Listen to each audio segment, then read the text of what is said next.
선생님 1급 72의 기출문제를 풀어보도록 할게요. 이 당시 합격률은 우리 8%입니다. 그러니까 근래 보기에 좀 10% 밑으로 내려간 적이 거의 없었어요. 그러니까 좀 어렵다고 보시면 됩니다. 이것은 2017년 6월 달에 시험 봤죠.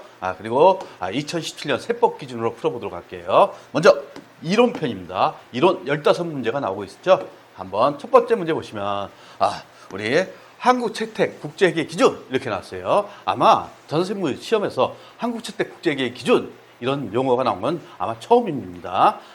따라서 뭐 한국 채택 국제회계 기준이나 일반 기업의 기준이나 뭐 아주 차이 나는 거 아닙니다. 일부 우리 한국 채택 국제회계 기준이 좀 어렵습니다. 그리고 일반적으로 내용은 거의 똑같아요. 그러니까 일반 기업 회계 기준으로 풀어도 아무런 문제가 없습니다. 그래서 틀린 것은 이렇게 돼 있죠. 먼저 감가상각, 우리 감가상각 정의 다 할 겁니다. 우리 내용 연수에 따라서 체계적 또는 함의적으로 배분하는 것을 얘기하는 거죠.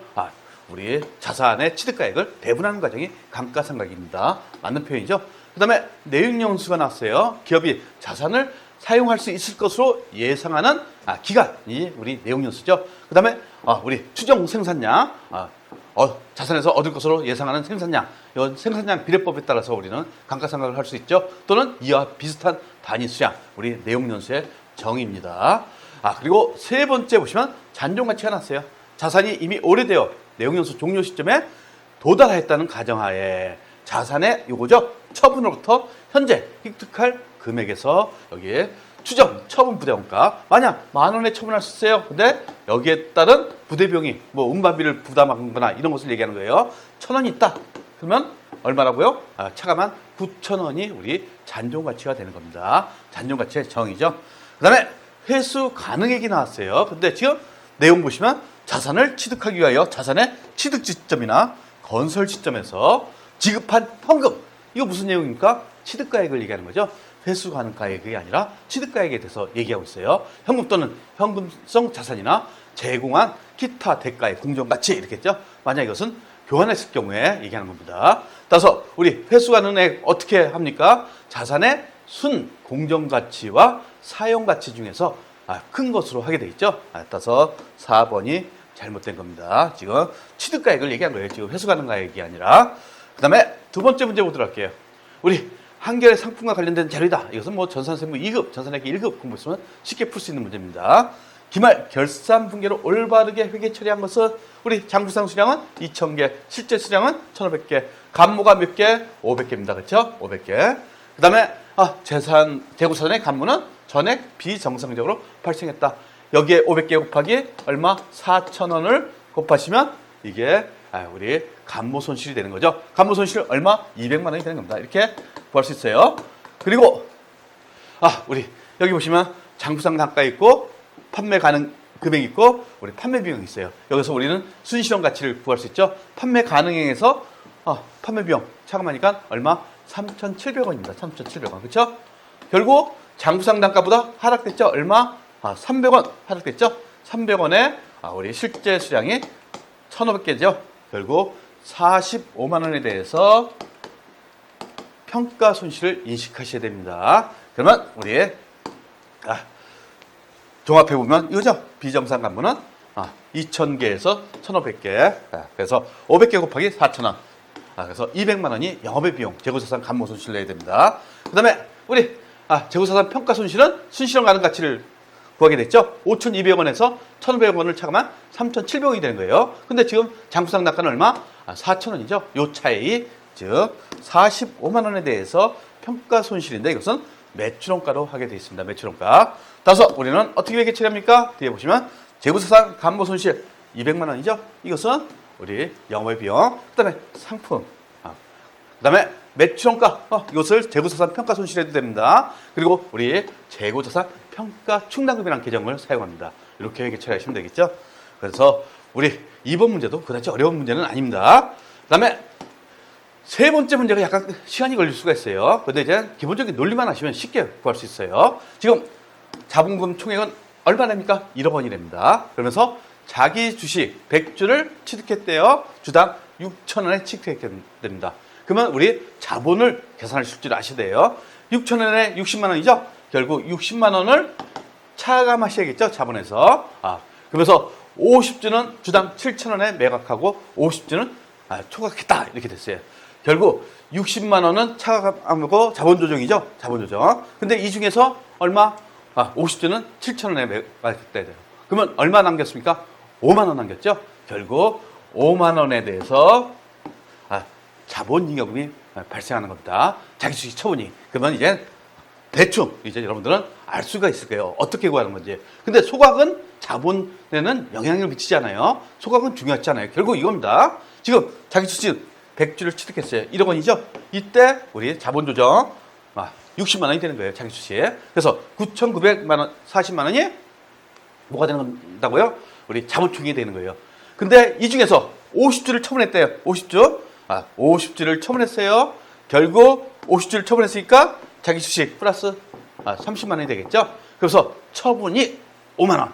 결국 이것을 어떻게 합니까? 9,940만 원에서 결국 35만 원 늘리면 되는 거죠. 35만 원. 35만 원 늘리니까 9,975만 원입니다.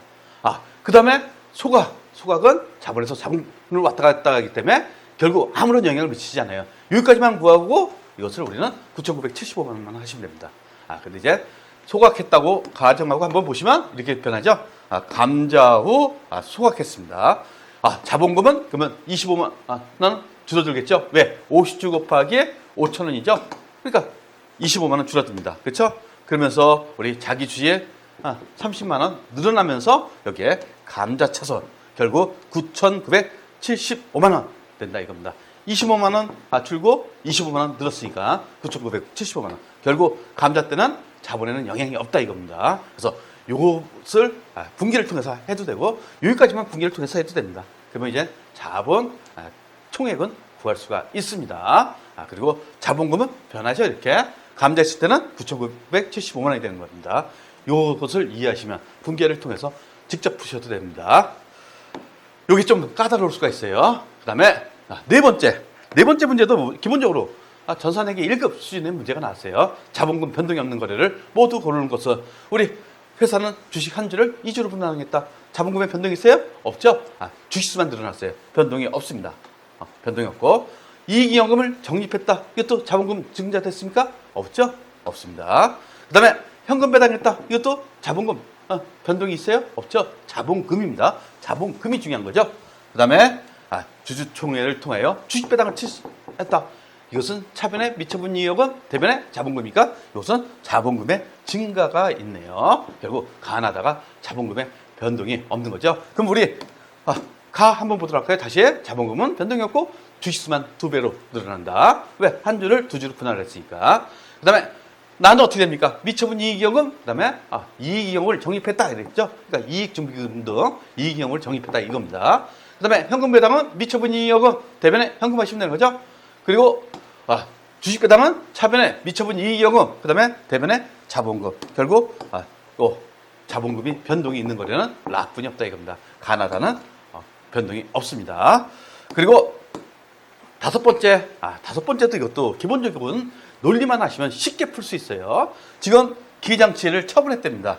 그래서 처분 손익으로 가는 거예요. 그래서 우리 기회장치는 뭐 전년도에 취득했으면 내용연수 5년 정해보고 취득한다 이랬어요.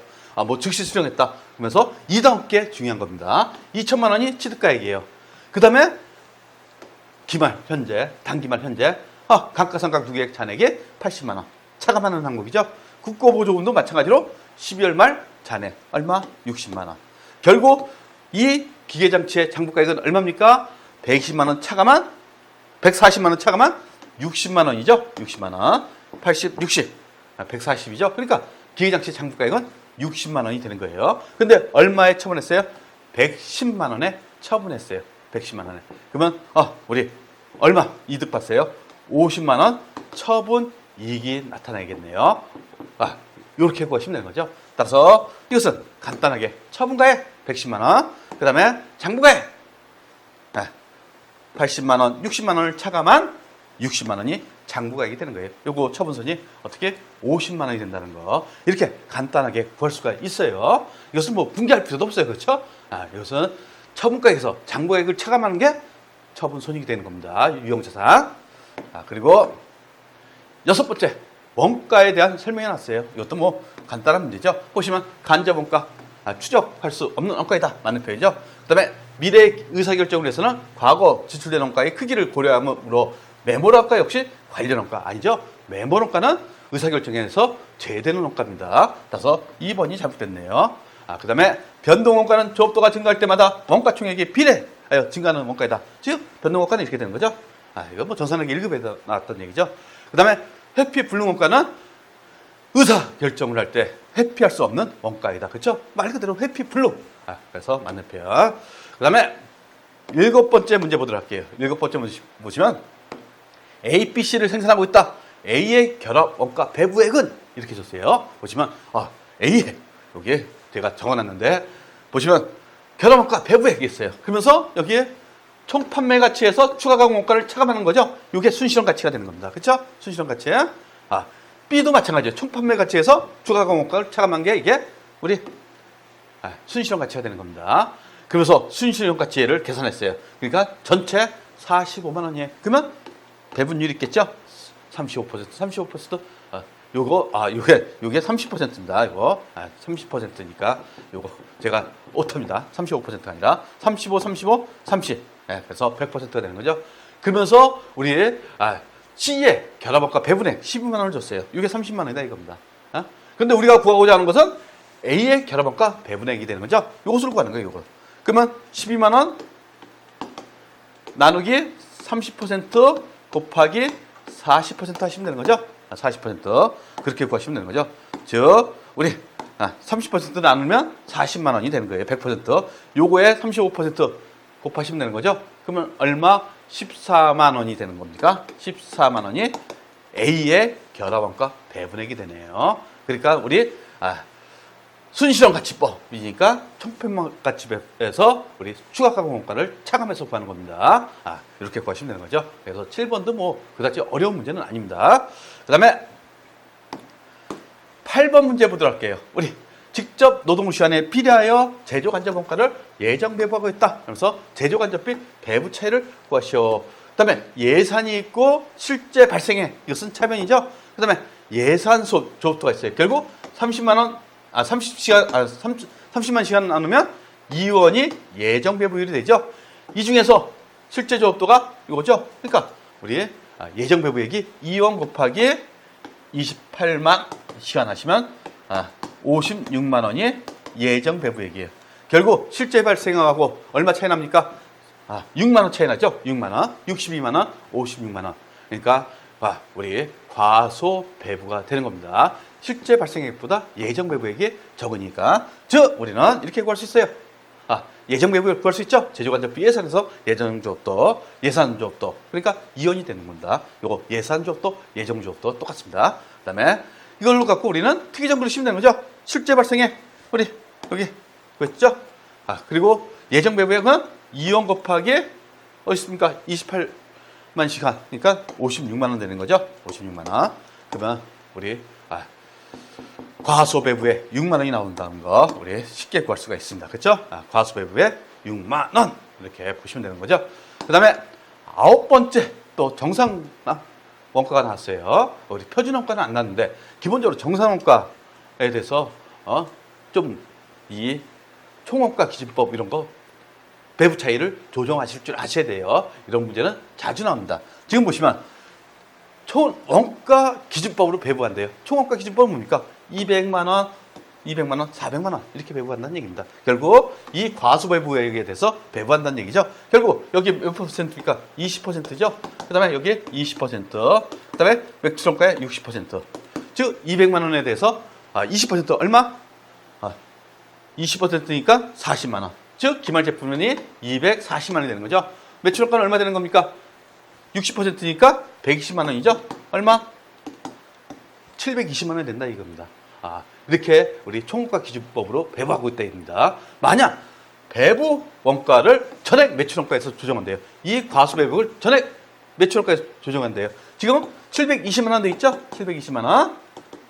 만약 비례 배분법을 했으면. 근데 여기서 전액 조정하면 얼마가 되는 겁니까? 800만 원이 된다는 거. 그러니까 둘 간의 차이는 얼마? 80만 원이 되는 겁니다. 80만 원. 그렇죠? 80만 원. 이것을 아셔야 돼요. 따라서 몇 번? 80만 원. 맞죠? 80만 원. 80만 원이 되는 겁니다. 따라서 80만 원 감소가 되겠죠? 80만 원. 그러면 한번 제가 요약해서 보여드릴게요. 지금 배부정 금액이 1,000만 원입니다. 그렇죠? 요거 비율 60, 20. 즉 총원가 기준법에 따라서 배부할 경우, 즉 총원가 기준법에서 배부할 경우 이렇게 되는 거죠. 720, 240, 240. 즉 얼마? 200만 원에 대해서 더 과소 배부하니까 늘어나는 거죠. 200만 원에 대해서 60%니까 120만 원. 그러니까 720이 되는 거예요. 그다음에 200만 원이 20%니까 240만 원이 되는 거예요. 그래서 우리 배부 금액이 이렇게 되는 겁니다. 근데 이제 매출원가 조정법을 한다. 그러면 이 200만 원을 어디다?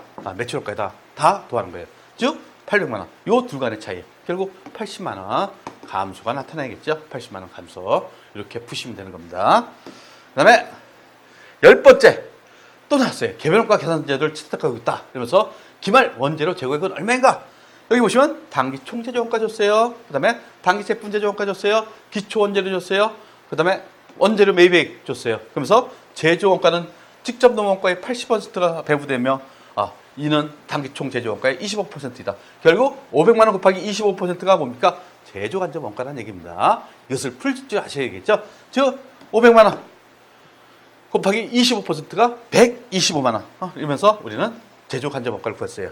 그러면서 이는 직접 노무원가의 80%가 배부되는 거다. 이렇게 했어요. 결국 우리 직접 노무원가 우리는 제조 간접 원가 요 80%가 배부됐으니까 80%를 나누면 되겠죠. 결국 156만 2,500원이 되는 거예요. 그러면 우리 총 제조 원가 500만 원에서 요거 빼고 그러면 뭐가 되는 겁니까? 직접 재료비가 되는 거죠. 직접 재료비를 구하시면 돼요. 직접 재료비에 2187500. 결국 이제 직접 재료비까지 다 구했어요. 그러면 원재료 매입액 기초. 그런 다음에 우리 기말 원재료 재고액이죠. 원재료 특이점만 그리시면 되는 겁니다. 따라서 원재료 특이점 간단하죠? 이거 뭐 그러시면 되겠죠? 아이고 제가 보시면 100만 원, 구입액 300만 원. 그리고 직접 재료비 1187500 해서 기말 재고 이렇게 구하시면 되는 겁니다. 약간 시간만 걸릴 뿐이지 그다지 어려운 문제가 아니죠.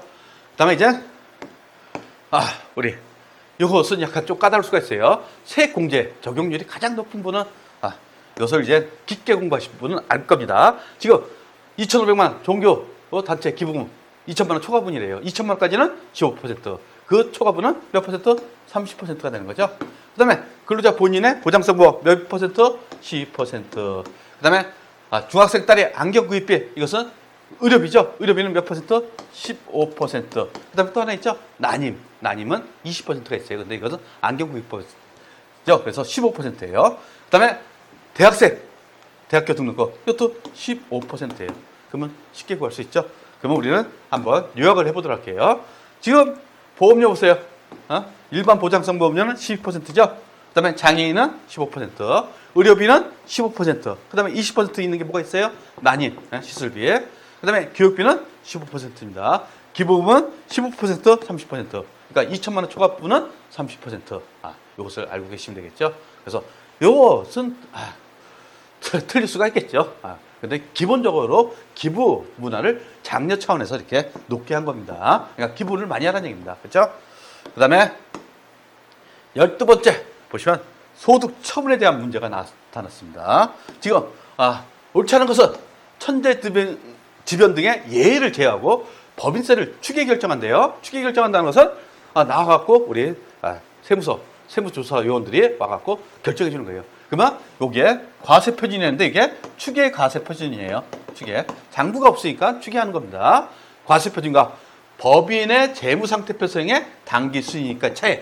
즉 지금 현재 재무상태표 차이에 요거하고 차익은 만약 와서 보니까 과세 표준이 10억이에요. 근데 지금 재무상태표성의 단기 수익은 3억이에요. 얼마 빈 겁니까? 7억이 빈 거죠. 이것에 대해서는 어떻게 대표자가 갖고 갔다고 보는 겁니다. 그래서 대표자에 대한 상해로 본다 이겁니다. 이것도 좀 까다로울 수가 있어요. 그 다음에 2번은 들었던 내용이죠. 사회에 유출된 소득이 귀속이 불명하여 대표자에 대한 상해로 처분했습니다. 그 다음에 그에 대한 소득세를 대납했대요.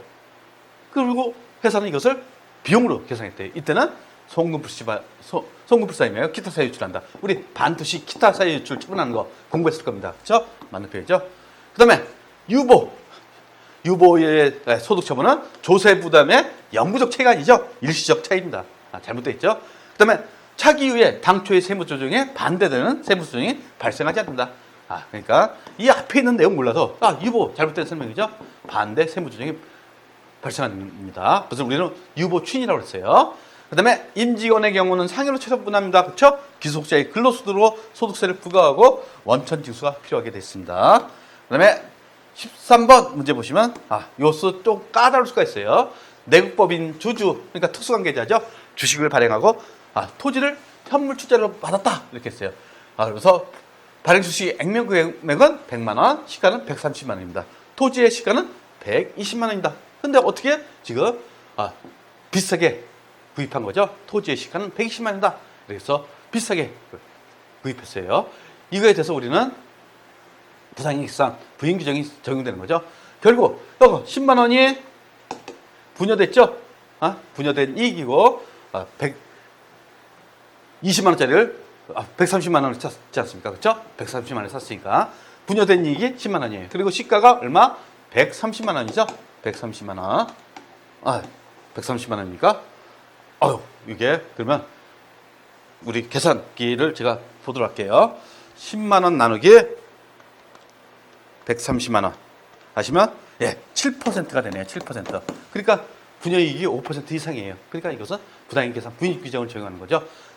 근데 지금 회사는 토지 해갖고 140만 원 잡았어요. 즉 이것을 얼마 잡아야 돼요?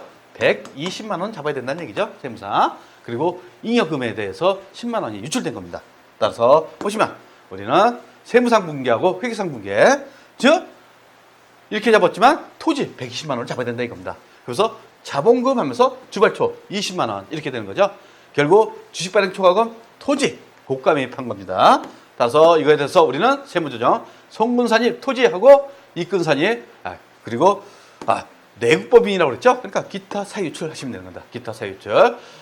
그래서 이거에 대해서 첫 번째 보시면 송금산입 10만 원의 세무조정이 발생한다. 맞는 표현이죠. 그 다음에 이권산입 주식 발행 초과금 10만 원의 세무조정이 발생한다. 이것은 내국법인이기 때문에 그렇습니다. 주식이지만 법인이에요. 그러니까 기타 사유출 맞는 표현이죠. 그 다음에 우리 세무조정으로 각 사업년도 소득 금액은 변동 없죠. 왜? 송금산이 이권산이 하니까 플러스 마이너스 제로가 된다 이겁니다. 그 다음에 토지의 취득가액은 130만 원이 아니라 120만 원이 되는 겁니다. 그러니까 요게 잘못됐죠. 요게. 그리고 이제 14번 가산세. 이거 틀리시면 안 됩니다. 이거는. 우리 미등록 가산세 1%죠. 세액에서 학계표 미제출 가산세 2017년부터 변경됐죠. 이거 몇 번? 0.5%. 그러니까 개정수법만 공부해도 이거 충분히 맞죠. 그다음에 재화를 공급하지 않고 발급한 세액에서 가산세 공급가액이 몇 퍼센트? 2%. 미발급 가산세. 그다음에 부동산 임대공급가액 명세서 미제출 가산세 수익금액이 몇 퍼센트? 1%. 이것은 문제 낸 사람이 프로그램을 이해를 못하는 겁니다. 프로그램에 다 나와 있는데 가산세가 그렇죠. 이런 문제를 내면 안 되겠죠. 그런데 우리는 이거 갖고 이제 프로그램 보시면 다 나타나지 않습니까? 보시면 여기 미등록 가산세 몇 퍼센트? 1%. 다 프로그램 안에 다 있잖아요. 그 다음에 매출처별 세액에 있어서 어딨습니까? 세액회사 학계표 여기 미제출 0.5% 그렇죠? 나타나죠? 그 다음에 뭐가 있었습니까? 미발급 가산세 미발급 2%. 그 다음에 뭐가 있어요? 부동산 임대공급가액 명세서 부동산 임대공급가액 명세서 100분의 1. 그러니까 이 출제하신 분이 이 프로그램에 있는 것도 모르고 그러니 14번 같은 건 틀리시면 안 되겠죠? 그리고 15번 문제 보시면 소득세법상 이월 결손금과 결손금에 대한 설명 중 적절하지 않는 것은 주거용 건물 임대사업 이것은 부동산 임대업에서 빠집니다. 발생한 결손금은 다른 소득 공맥에서 공제합니다. 그렇죠? 이게 잘못됐죠? 부동산 임대업만 안 되는데 부동산 임대업 중에서 주거용 건물 임대사업은 거기에 빠지게 돼 있어요. 그러니까 일반 사업소득처럼 하게 됐습니다. 그래서 1번이 잘못됐겠죠. 그 다음에 2009년 1월 1일 최초로 발생한 결손금은 몇 년간? 10년간 2월 공개가 가능합니다. 맞는 편이고. 그 다음에 우리 결손금이 발생했어요. 그러면 결손금을 먼저 공제하고 없을 경우에 2월 결손금을 갖고 이제 공제하는 겁니다. 맞는 편이죠. 그 다음에 추계신고나 추계조사 결정의 경우 원칙적으로 이월결손금을 공제를 배제하게 됐습니다. 이렇게 해서 우리 소득세법이 아니라 전세세법 1급 72의 이론을 공부했습니다.